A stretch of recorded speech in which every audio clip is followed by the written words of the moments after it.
legally. And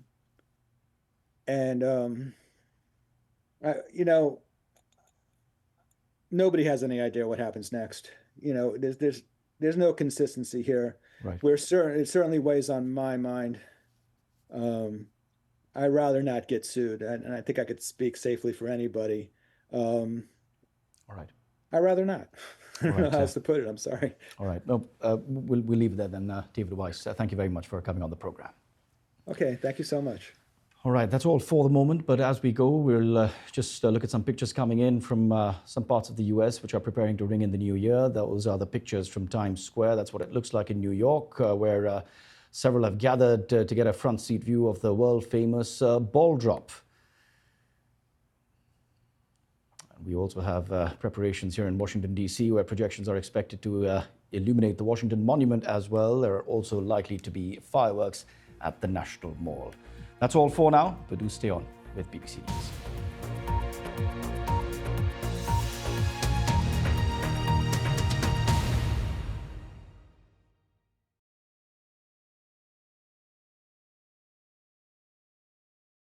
I'm in Malaysian Borneo, my family's homeland, tasting a tropical bounty of indigenous ingredients and learning how tribal traditions and international influences are celebrated in this region's cuisine.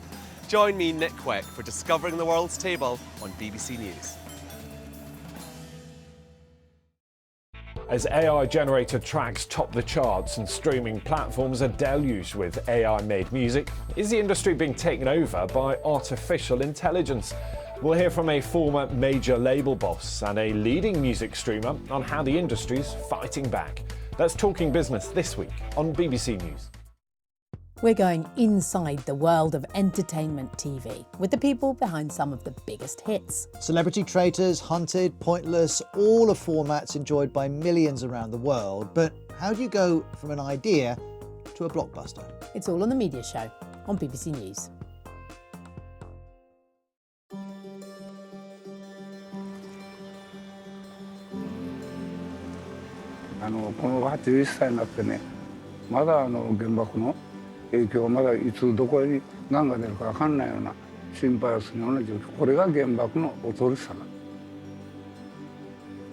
What was going through my mind that Monday morning was of all of the places that could have been affected, why specifically some hokey town in the middle of nowhere?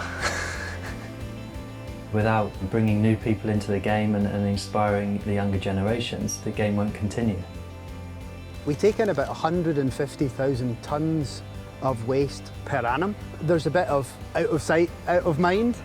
He'll join a 6 to 12-week program of rehabilitation designed to get people off drugs and into work.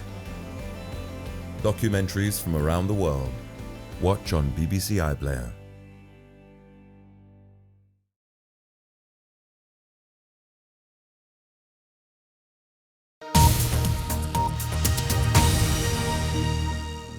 Now on BBC News, Google CEO Sundar Pichai talks to economics editor Faisal Islam about artificial intelligence and its impact on the future of jobs, the environment and truth.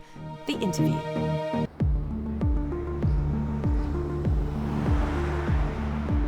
This is a huge moment for Google. Already one of the biggest companies in the world, Google defines the way most of us use the internet. Great to see you. Welcome to Google. Thanks. Yeah. It's a great time to be here.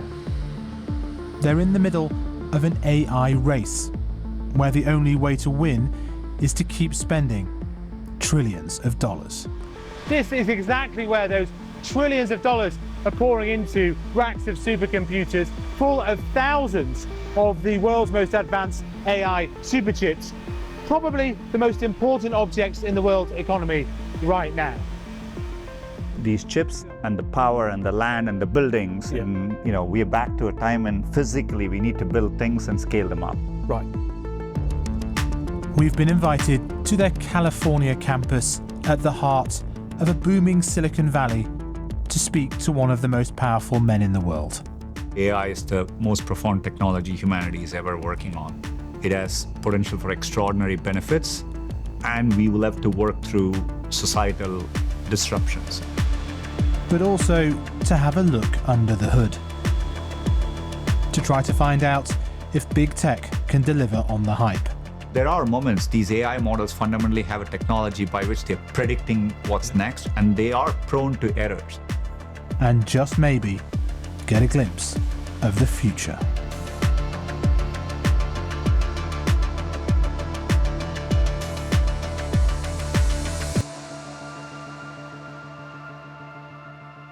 How would you characterize what is happening in Silicon Valley right now?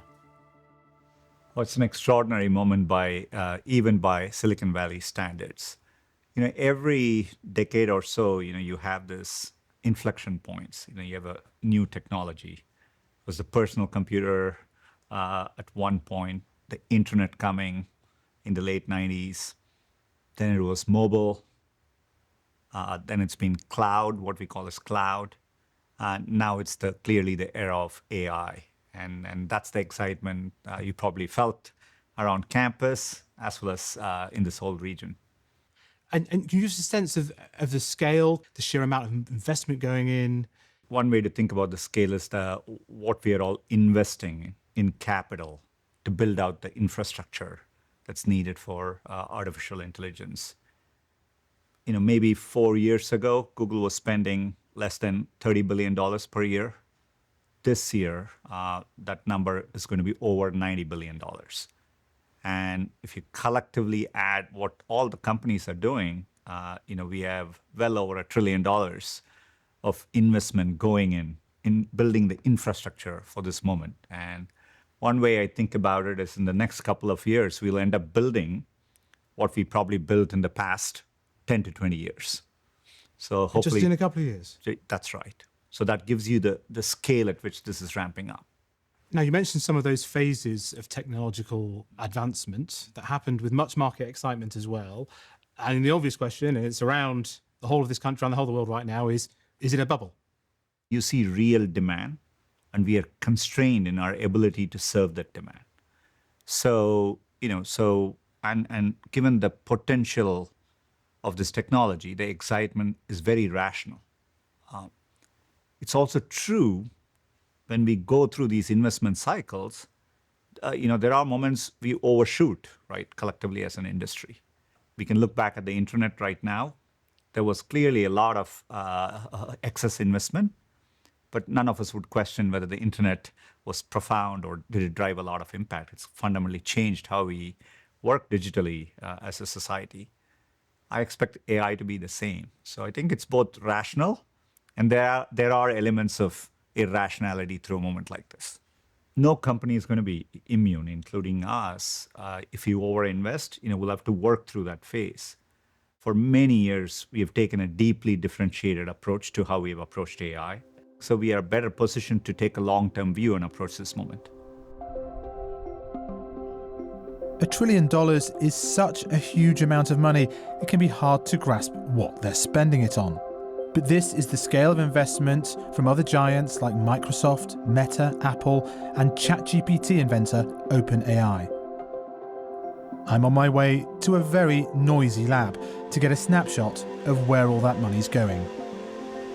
Now this is the place where those cutting-edge chips are actually used. AI factories, specifically where the artificial intelligence is being created, which makes this one of the most important places in the world economy right now. And this is Armin Vadat of Google, and he runs this place. Armin, great to see you. So nice to see you, Faisal. Thank you. And like, what exactly is going on here? Here we have our 7th generation Ironwood chip, right, and we're about to launch it. chip, basically. 7th generation AI chip, and we're about to launch it to the planet. Right? And this is the basis for all of our compute. So, for example, one of these is going to go into this tray along with 3 others, 4 per tray. Per rack, we have 64 of these, and 144 of these racks together make up one AI supercomputer for us. Just give us a sense of how much computational power is in that little square block. It really is amazing. If you were to take everybody on this planet and ask them to multiply 2 numbers together every second, and to do that for an entire day, every second for an entire day, everyone on the planet, they still wouldn't be able to keep up with just one of these chips for 1 second. That's how much we pack into